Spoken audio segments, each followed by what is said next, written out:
ਸਤਿ ਸ਼੍ਰੀ ਅਕਾਲ, मैं मिनी चाहल ਤੇ ਤੁਸੀਂ ਦੇਖ ਰਹੇ ਹੋ द बीट्स। ਅੱਜ ਦੀਆਂ ਮੁੱਖ ਖਬਰਾਂ। सुदेश भंडारी चैरिटेबल ट्रस्ट की ओर से स्वर्गीय सुदेश भंडारी जी की पावन स्मृति को समर्पित विशाल CPR प्रशिक्षण शिविर के मौके पर पंजाब के राज्यपाल गुलाब चंद कटारिया मोगा पहुंचे। उन्होंने शिविर के आयोजक हरियाणा CM के राजनीतिक सचिव तरुण भंडारी से इस मौके पर वायदा लिया कि उन्होंने हरियाणा में CPR के 500 कैंप लगाए हैं, उसी तर्ज पर पंजाब में भी वे इतने कैंप लगाएं, वे उनके सहयोगी बनकर उनके साथ काम करेंगे। राज्यपाल गुलाब चंद कटारिया ने नसीहत भी दी कि कोशिश ये होनी चाहिए कि व्यक्ति बीमार ही ना हो, इस दिशा में काम करने की जरूरत है। राज्यपाल का मोगा पहुंचने पर यहां के समाज सेवी संस्थाओं के प्रतिनिधियों ने जोशीला स्वागत किया। राज्यपाल ने इस मौके पर सभी को सेवा भाव से दूसरों के लिए काम करने के लिए प्रेरित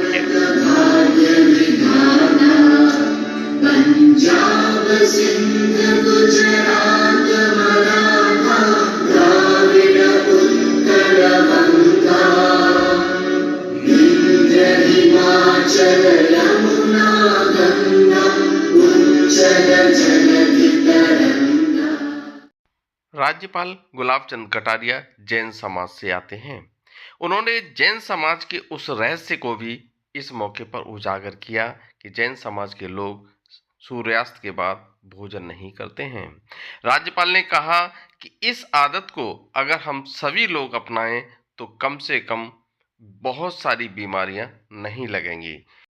राज्यपाल ने तर्क दिया कि दिन में जब हम भोजन करते हैं, सूर्य की रोशनी होती है, ऊष्मा होती है, उससे भोजन आसानी से पच जाता है। रात में भोजन करते हैं तो वो ठीक ढंग से नहीं पचता है और हमारे शरीर में ही भोजन रहते हुए कई तरह की बीमारियां शरीर में पलने लगती हैं। रात का भोजन त्याग कर बीमारियों से बच सकते हैं। प्रकृति का आपके जीवन में कितना बड़ा महत्व है, इसको किस प्रकार से सम्मानित, प्रकृति के साथ स्नेह करो। उन्होंने कहा ये वायु है, ये आपका गुरु है, ये पानी है, ये आपका पिता है, और ये धरती है, ये तुम्हारी माता है।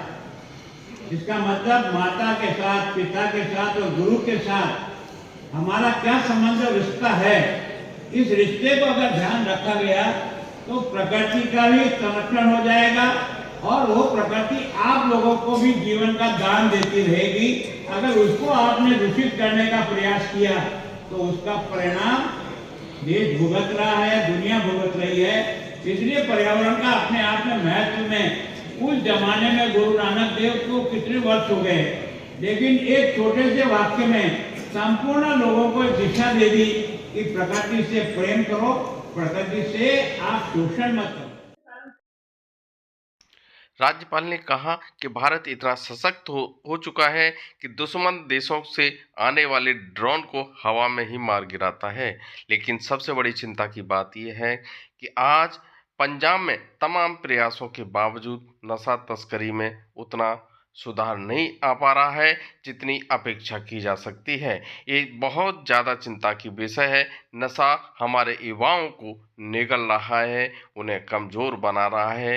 हर हाल में इसको बंद करना होगा और ये समाज में जागरूकता लाने से इस प्रवृत्ति को खत्म किया जा सकता है। उन्होंने समाज सेवी संस्थाओं को इस क्षेत्र में आगे आकर जागरूकता फैलाने का भी संकल्प दिलाया।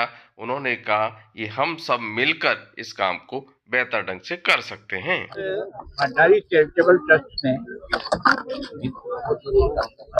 तरुण जी ने एक अच्छा अपने पिता की मृत्यु जिस ढंग से हुई कि उनको समय पर CPR नहीं मिलने के कारण से उनका हार्ट कोलैप्स के साथ ही ब्रेन भी एक तरह से डैमेज हो गया। इस पीड़ा को समझ करके उन्होंने बाकी लोगों को इस प्रकार की घटना न घटे, इसके लिए एक अभियान सा शुरू किया है कि ज्यादा से ज्यादा लोगों को CPR समझाया जाए, CPR का उपयोग कैसे करें ये समझाए, और इसके साथ ही इन्होंने सब प्रकार से मेडिकली मदद कैसे की जाए उसका भी इन्होंने प्रयत्न किया। एक ही दिन में इन्होंने 5 मई 2025 को एक साथ हरियाणा में 115 जगह पर ब्लड डोनेशन कैंप लगाकर एक ही दिन में 15,000 यूनिट इकट्ठी की है। ये वास्तव में मानवता के लिए बहुत बड़ी सेवा है। पर्यावरण की दृष्टि से भी इन्होंने 5 लाख पेड़ लगाए। अभी एक लेबोरेटरी जो है वो बना रहे हैं ताकि कम से कम दाम में लोगों को जांच ठीक तरह से मिल सके। एक मोबाइल वैन भी चल रही है, वो भी लोगों को हेल्थ की दृष्टि से मदद करे। और इससे भी जो जरूरी मैं समझता हूँ वो ये कि मनुष्य अपना जीवन को जिए कैसे, कि ताकि वो बीमारी के चपेट में ही नहीं आए। तो जीवन की चर्या अगर ठीक होती है तो बीमारी का अटैक कम से कम होता है। तो वो भी ये प्रयास करें। और फिर मुझे मोगा में उनके इस कार्यक्रम में आने का सौभाग्य मिला और आज पंजाब में ये पहला एक तरह से CPR का कैंप शुरू हुआ है जहाँ लोगों को शिक्षित करने का। तो मैंने उनसे कहा कि पंजाब के बाकी हिस्सों में भी जैसे आपने 500 कैंप हरियाणा में लगाए वैसे यहाँ भी लगाए ताकि स्कूल कॉलेज और बच्चे CPR को समझ सके और लोगों को तुरंत अगर मदद की आवश्यकता और बचा लिया और ब्रेन अगर डैमेज नहीं हुआ तो व्यक्ति को फिर से तैयार किया जा सकता है।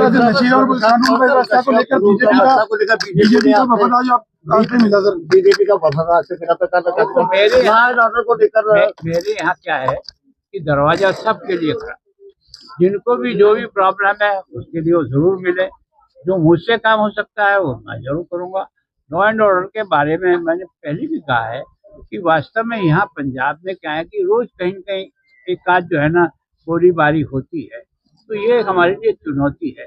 हमने कोशिश की सरकार के साथ भी बात करके, लेकिन अभी भी हम ऐसा मानते हैं कि हमें और अधिक सचेत होने की आवश्यकता है कि पंजाब का लॉ एंड ऑर्डर ही पंजाब के विकास का सबसे बड़ा आधार है। मेरे पिताजी के नाम पे मैंने ट्रस्ट बनाया था, श्री सुदेश भंडारी चैरिटेबल ट्रस्ट, क्योंकि जागरण में बेट गाते गाते उनका हृदय गति रुकने से देहांत हो गया था और मैं 7 मिनट में उनको हॉस्पिटल लेके चला गया।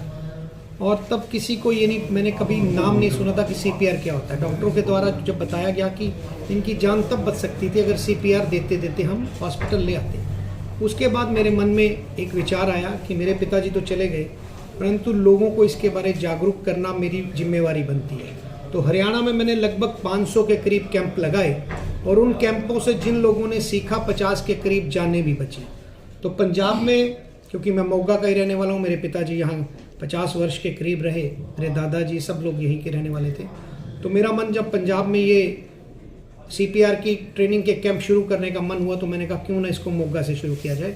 और यहाँ बड़ी संस्थाएं आई हुई हैं, इन सब से मैं निवेदन भी करूँगा मंच पे कि ये जिम्मेवारी आप सब लोगों की बनती है कि मोगा को हम सुरक्षित रखें और हर आदमी को CPR की ट्रेनिंग दें। कम से कम एक घर में एक आदमी को CPR की ट्रेनिंग जरूर होनी चाहिए ताकि हम किसी के भी काम आ सकें। पंजाब नहीं, मैं चाहूँगा ये पूरे हिंदुस्तान में ये जाए और मैं अकेला इसके लिए पूरे हिंदुस्तान में ये अवेयरनेस नहीं ला सकता। इसलिए मैं सभी जितने भी यहाँ लोग मौजूद लोग मोगा के आए हैं इन सबको कहूँगा कि हम सब मिल के इस जागरूकता अभियान को और बढ़ाएं। हर व्यक्ति अपना अपना जीवन तो जीता है, जीवन वो है जो किसी के काम आ सके।